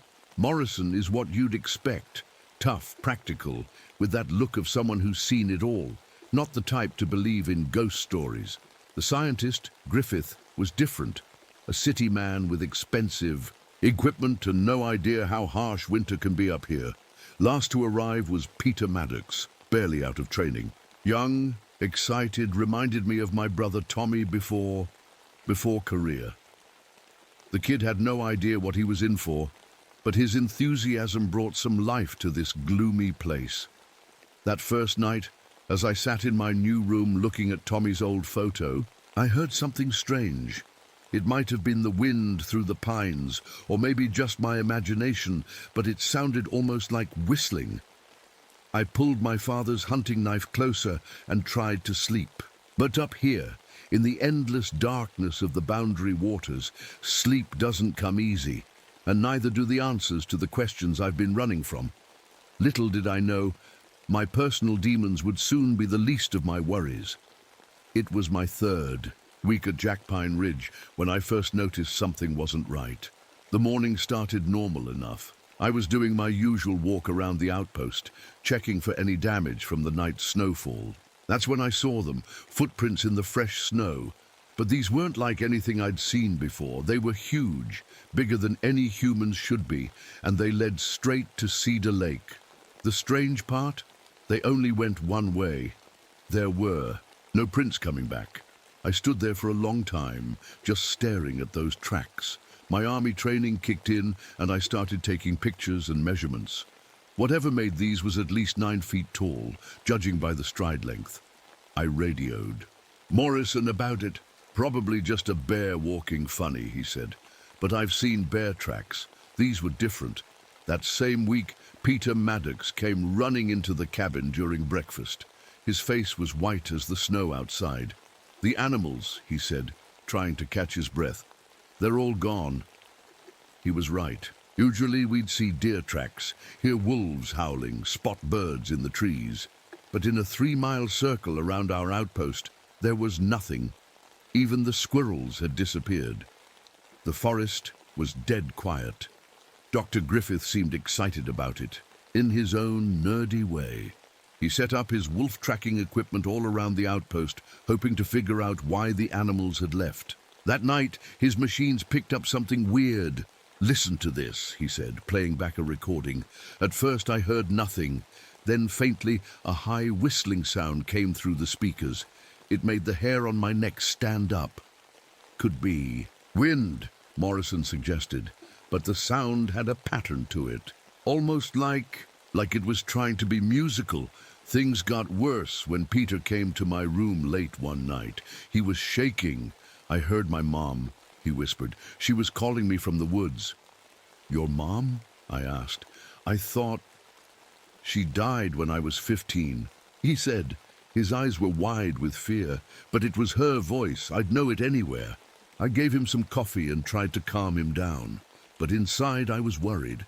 As someone who's dealt with PTSD, I know what mind tricks can do. This felt different. The next morning, we got a call on the radio. 3 hikers had gone missing near Iron Lake. They were supposed to check in with their families 2 days ago. Morrison gathered us in the main room. "We need to organize a search party," he said. "First snow's coming early this year. If we don't find them soon," he didn't need to finish that sentence. We all knew what happens to unprepared people in these woods when winter hits.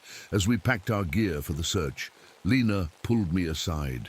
She pressed something into my hand, a small leather pouch on a string.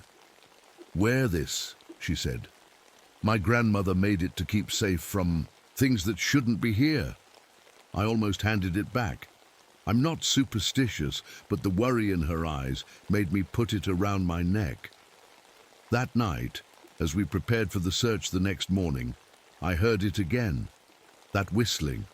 Only this time, it wasn't coming from Griffith's machines, it was coming from right outside my window. I got up to look, pushing the curtain aside slowly. The full moon lit up the snow like a pale flashlight, and there, at the edge of the trees, I saw something that made my blood run cold. A shadow, tall and thin, too tall to be human. It stood perfectly still, like it was watching the outpost. Watching me? I blinked and it was gone. But the whistling lingered, fading slowly into the night like a terrible lullaby. Sleep didn't come at all that night, and somehow I knew things were about to get much, much worse. The morning was bitter, cold when we set out to find the missing hikers. Our breath came out in white puffs as we walked through the silent forest. Morrison led the way, with Dr. Griffith checking his compass every few minutes. Peter stayed close to me, jumping at every crack of a branch. We found their campsite after 4 hours of hiking. The sight made my stomach turn. "Something's not right," Morrison said, and for once he didn't sound so sure of himself. The camp looked like everyone had just vanished in the middle of whatever they were doing. A pot of beans sat half-eaten on a cold campfire. Sleeping bags were still unzipped, like people had just gotten up. A book lay open on a log, its pages wet with snow. But it was the silence that got to me most. Usually, when you find an abandoned camp, there are signs of panic, scattered gear, rushed footprints, something. Here, it was like the hikers had just disappeared into thin air. "Look at this," Peter called out. He was holding a small notebook, one of the hikers' journals. His hands shook as he read, "Day 3, heard the strangest whistling last night. Beautiful, like nothing I've ever heard before. Makes me want to follow it. The others don't seem to notice it." That was the last entry. We split up to search the area. I didn't like that idea, but Morrison insisted we'd cover more ground. That's when we heard Lena scream. We ran toward her voice, pushing through the thick pine branches. She was standing in a small clearing, looking up. When I followed her gaze, I felt my legs go weak. 20 feet up in a tall pine tree was one of the hikers. He was just hanging there, like a puppet with cut strings. His face was frozen in a look of pure terror, and his skin was pale, too pale. When Morrison climbed up to check, he confirmed what I already knew. The man's body was completely drained of blood. "We need to call this in," Morrison said, his voice shaking. "I'll fly back to the nearest town for help." But as we headed back to camp, things got worse. The radio wouldn't work. Just static and weird echoes of conversations we'd had days ago. It was like our own voices were being played back to us, but twisted somehow. Night was falling fast, and the temperature was dropping. Morrison decided to try flying out anyway. I wanted to stop him. Something in my gut said it was a bad idea, but he was already heading to the small clearing where he'd left his plane. We heard the engine start. Then a high-pitched whistle cut through the air. The plane's engine made a horrible sound, and then silence. Dr. Griffith's equipment went crazy. The needles on his machines jumped wildly as he tried to take readings. "These frequencies," he muttered, "they're all wrong. They shouldn't even be possible." We found Morrison's plane about an hour later. It had crashed just beyond the tree line. The cockpit was empty, but there was blood on the controls. And on the pilot's seat, we found something that made even Dr. Griffith stop talking. Morrison's voice box, sitting there like it had been carefully removed. Peter threw up when he saw it. I didn't blame him. As we stood there trying to make sense of what we were seeing, I heard something that made my blood freeze. Sarah's voice, my ex-wife's voice, calling from the darkness between the trees. "Martin? Martin, please help me. I'm scared." I almost took a step toward it. almost. But then I remembered Sarah was in Seattle, hundreds of miles away. This wasn't her. This wasn't her at all. "We need to get back to the outpost," Lena said urgently. "Now, before dark." Nobody argued. We practically ran back, our flashlight beams bouncing off the trees. The whole way we kept hearing voices, loved ones, friends, people we knew couldn't be here. They begged us to help them, to come find them in the dark woods. We made it back, just as the sun set. That night, huddled in the outpost with every light on, we could hear it, whistling. Sometimes it sounded like music, sometimes like crying, sometimes like laughter. But worse than that were the voices. They didn't stop. They knew things about us, memories, secrets, and they kept calling, calling, calling. Dr. Griffith sat with his machines, trying to understand what was happening. "These subsonic frequencies," he explained, his voice trembling. "They're affecting our brains somehow, making us see things, hear things." I looked at my father's hunting knife, then at Tommy's photo. Whatever was out there, it wasn't just killing people. It was hunting us, playing with us, and we were trapped here, cut off from help, with winter closing in fast. 3 days after, Morrison disappeared. Things at the outpost started falling apart. The radio was dead, nothing but static and those creepy echoes of old conversations. The weather had turned nasty, with heavy snow cutting us off from the nearest town. But worst of all were the nightmares. None of us could sleep properly anymore. Every time I closed my eyes, I heard Sarah's voice, or Tommy's laugh, or the screams from Korea. Dr. Griffith spent hours with his machines, trying to explain what was happening to us. "The sounds it makes," he said, pointing to his readings. "They mess with our heads, like when you hear a really low bass sound, and it makes your chest feel funny, but much, much worse." Peter was taking it the hardest. I'd find him talking to himself or staring out windows for hours. Sometimes he'd smile at nothing, like he was seeing something the rest of us couldn't. One morning, I caught him trying to walk into the forest. He was in his pajamas, no coat, no boots. "My mum's waiting for me," he said dreamily when I grabbed his arm. "She's making pancakes. Can't you smell them?" I had to lock him in his room after that. The guilt ate at me. But it was better than finding him frozen in the woods. Lena spent a lot of time looking through her grandmother's old books. "The elders wrote about this," she told me one evening. "They called it the one who steals voices. It doesn't just kill, it takes parts of you. Your voice, your memories, your soul." I didn't want to believe her.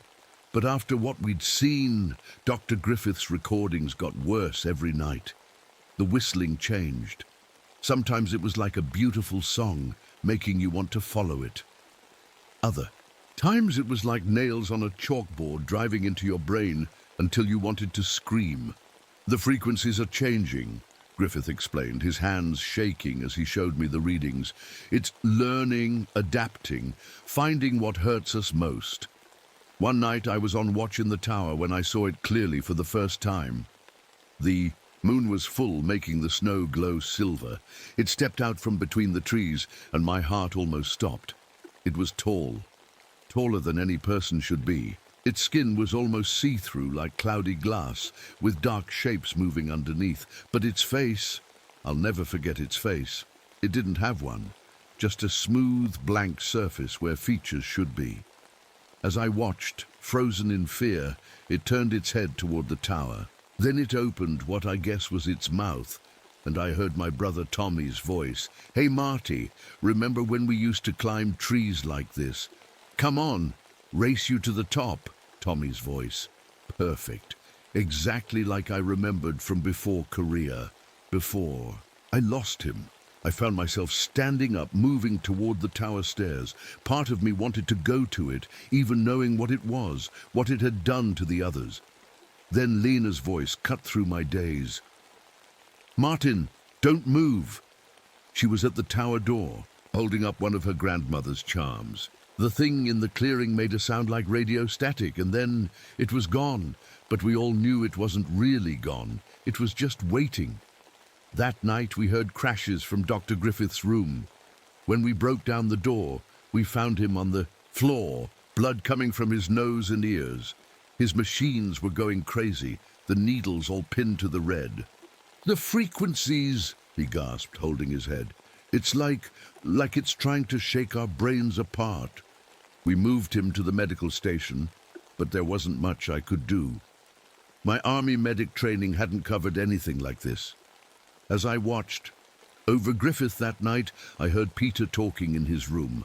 When I peeked in, he was sitting cross-legged on his bed, having what seemed like a normal conversation with thin air. But the voice answering him, it was his mother's voice, then Morrison's, then a mix of both, like two radio stations playing at once. We were all losing it, bit by bit. And outside, in the endless dark of the forest, something was waiting, watching, whistling, whatever this thing was. It wasn't just going to kill us, it was going to break us first. Dr. Griffith didn't make it through the night. We found him in the medical station, still and cold, with dried blood around his ears and a look of pure terror on his face. We couldn't even bury him properly. The ground was too frozen. Peter seemed different that morning, too calm. He made breakfast like nothing was wrong, humming a tune I'd never heard before. "Beautiful day, isn't it?" he said, smiling, but his eyes were empty, like someone had turned off the lights inside. Lena pulled me aside while Peter was washing dishes. "We need to find its lair," she whispered. "My grandmother's stories say these creatures always have a place they call home, a place where they keep parts of their victims." I didn't want to go looking for it. Every part of me screamed to stay in the outpost. But we needed answers and maybe a way to stop this thing. We waited until the sun was highest before heading out. Peter insisted on coming along, even though I didn't trust the way he was acting. Leaving him alone seemed worse. Lena led us to some caves she knew about, a few miles from the outpost. The entrance was hidden behind thick pine branches, and the snow around it had melted in a strange pattern.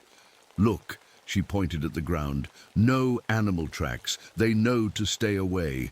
The cave was dark and cold, but not as cold as it should have been. Our flashlights showed old Native American drawings on the walls, stick figures running from a tall, thin shape. And there was something else. A sound. "Do you hear that?" Peter asked, his voice excited. "It's like singing." I heard it too. A soft, sweet whistle echoing through the cave. It made me think of Sarah, of happy times before the war. I wanted to follow it, to find where it was coming from. Lena slapped me hard across the face. "Don't listen," she hissed. "That's how it gets you." We went deeper into the cave. The walls got smoother, like something had worn them down over years. Then our lights hit something that made us stop. The cave opened into a big room, and hanging from the ceiling, like some horrible decoration, were dozens of throats. Human throats, preserved somehow, some fresh, some old. They swayed gently, as if in a breeze we couldn't feel. "Morrison," I whispered, spotting a familiar shape. "The missing hikers." But Peter wasn't listening. He was walking toward the back of the cave, where the whistling was loudest. "Mom," he called out. "Mom, I'm here!" "Peter, wait!" I tried to grab him, but he was too fast. Then we saw it. The Whistler. It stood in a dark corner, its skin almost invisible against the cave wall. As we watched, frozen in horror, it reached out one long, thin hand toward Peter. Peter walked right up to it, smiling. "I've been waiting so long," he said, but his voice wasn't his anymore. It was a mix of voices, his mother's, Morrison's, the hikers. The creature's blank face split open, revealing nothing but darkness inside. The whistling got so loud it hurt, and Peter just stood there as the thing bent down toward him. I raised my father's hunting knife, ready to run forward, to try something, anything. But Lena held me back. "Wait," she whispered. "Look." The creature had stopped. It was turning its head, like it was confused. Peter's eyes had cleared a little, and he was humming, not the creature's song, but something else. A tune Lena recognized. The Protection, Song? She gasped. He's singing the protection song. My grandmother must have... The whistler made a sound like static and backed away from Peter. For a moment I thought we had a chance. Then Peter smiled again, but different this time. Wrong. He turned to us, and when he spoke, it was with 1,000 voices at once. Don't worry, he said. Soon you'll all be part of the song. The cave filled with whistling, coming from everywhere and nowhere. Lena grabbed my arm and pulled. Run, she screamed. It's inside him now. We ran through the dark cave, the whistling chasing, us getting louder and louder. Behind us, I could hear Peter laughing with voices that weren't his own. We barely made it back to the outpost, but as we slammed the door shut and locked it, we knew we weren't safe anymore. The creature had shown us its true power. It could take more than just voices. It could take everything you were. And now it was wearing our friend's face. The blizzard hit that night. The wind howled around the outpost, but even through that we could hear the whistling, and Peter's voice, and Morrison's, and all the others. We need a plan, I told Lena as we barricaded ourselves in the main room. We can't just keep hiding. She was flipping through her grandmother's old notebook, her hands shaking. There might be a way, she said.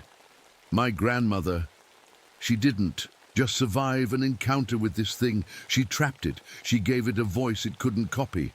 Before she could explain more, the power went out. The outpost went dark except for our flashlights. Then we heard footsteps on the porch. Martin. It was Sarah's voice again. Martin, please let me in. It's so cold out here. The door handle started turning. We'd locked it, but the metal was bending, twisting on its own. The storage bunker, I whispered to Lena. It's made of metal. Sound echoes in there. She nodded. Understanding. A perfect trap. But how do we get them in? Before I could answer, the door burst open. Peter stood there, but he wasn't Peter anymore. His skin was starting to look clear, like glass, and behind him stood the whistler, so tall it had to bend under the doorframe. The whistling hit us like a physical wave. I felt blood trickle from my nose, and my head felt like it was splitting open. Next to me, Lena started to sway. Join us, Peter said, but his mouth didn't match the words. Join the song. No more pain, no more memories, no more fear. The whistler reached for us with its long, pale fingers. In its blank face, I thought I saw shapes moving, like faces trying to push through.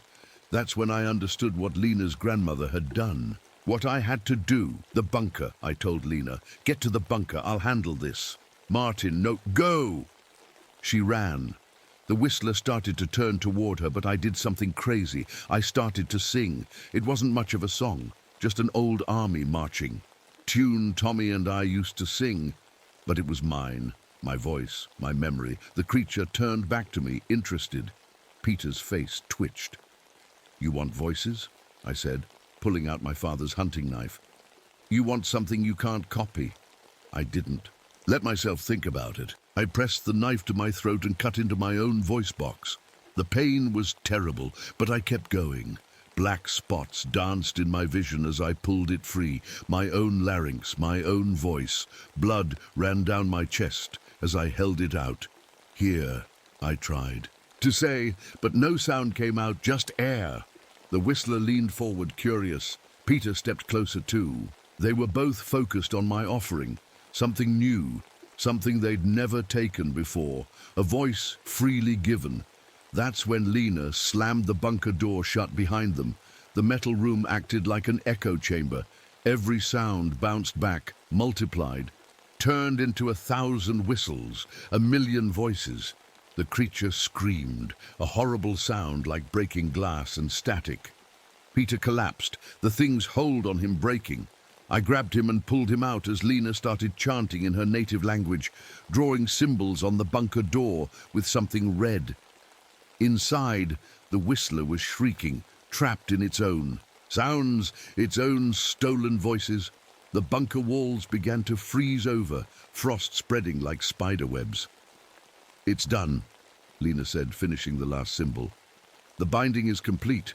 It won't be able to leave. I couldn't speak anymore, would never speak again, but I managed to write a question in the frost on the bunker wall. Forever. Lena looked at me sadly. Nothing is forever, but for a long, long time. Peter woke up later himself again, but with no memory of what had happened. The storm cleared the next day, and help finally came. They found Dr. Griffith's body and evidence of Morrison's crash. They blamed carbon monoxide poisoning for our wild stories, and the cold for my damaged throat. I let them believe it. What else could I do? I couldn't speak to tell them different. I still work as a park ranger, but at busier parks now. Places with lots of people and noise, places where silence can't find you. Sometimes, on cold nights, I think about that metal bunker in the Boundary Waters, about the thing frozen inside it and all the voices it stole. And sometimes, when the wind blows just right, I think I hear whistling. But these days, I know better than to listen. Jenny Chen checked her map again. She'd been hiking the Boundary Waters Trail for 3 days, taking pictures for her photography project. The old ranger station should be around here somewhere. The ruins of Jack Pine Ridge Outpost appeared through the trees. Nature had taken most of it back. The wooden walls were rotting, and plants grew through the floorboards. But the metal storage bunker still stood, covered in rust and strange markings. Jenny took some photos of the bunker. Through her camera lens, she noticed something odd. No bird sat on it, no vines grew on it. Even the moss seemed to avoid its walls. As she adjusted her camera for another shot, she heard something, a whistle faint but clear, coming from beneath the bunker. It was the prettiest sound she'd ever heard, like someone calling just to her. Jenny lowered her camera. The whistle came again, and this time she could have sworn it was saying her name. She took one step toward the bunker, then another, behind. Her camera lay forgotten in the grass, its lens reflecting the empty trees, and in the falling leaves, a warning sign swayed in the breeze. "Danger! Keep out!" by order of U.S. Forest Service. But Jenny didn't see it. She was already walking toward the sound, a peaceful smile on her face, as the whistle grew louder and the shadows grew longer. And somewhere, in a hospital 300 miles away, a mute park ranger named Martin Reeves woke suddenly from a nap, his hand going to the scar on his throat. He couldn't say why, but he knew it was starting again.